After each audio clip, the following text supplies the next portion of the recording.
So my husband and I were reading about Elisha, and we were reading about how the Shunammite woman blessed him with a place to stay in her house with her husband, and in return he prayed for her to get pregnant. She didn't believe it at first. She was like, don't lie to me, because she was of old age. She did not believe that she would get pregnant.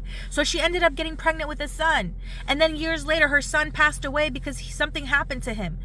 And so then she went and looked for Elisha to tell him, look what happened. I told you not to deceive me. Look what happened to my son.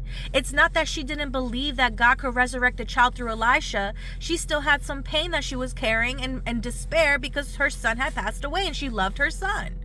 And so sometimes God will give you something. He will bless you with something, and something will happen to that blessing, right? He gave you a job. Something happens to your job. People go against you, or you lost your job. He gave you, marriage. Problems started happening, things start going on in the marriage. It doesn't mean you give up on God. That doesn't mean you stop praising God. That doesn't mean you stop trusting in God. These are the moments where you have to trust God the most, because he's trying to see, do you still have faith in him? It's easy to have faith in God when everything's going well, but when things are not going well, do you really have that faith?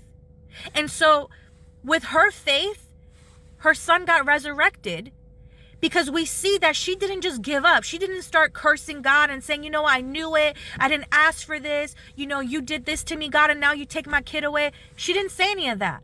Instead, she even said, I will still follow you to Elisha. I don't want to leave you. I'm not going to leave you.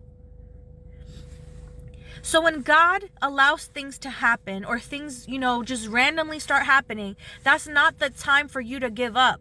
That's not the time for you to just start getting confused and allowing the enemy to confuse you and to make you doubt yourself and to doubt your relationship with God. That's the time for you to trust in God, that he's in control of the situation. Sometimes God takes things away so he can give you better. He wants to give you better. He wants to see that you're patient. He wants to see that you trust in him. He wants to see that his child is not going to just easily give up and throw in the towel because things are not going their way. He wants to see the faithfulness. He wants to see that you trust in him.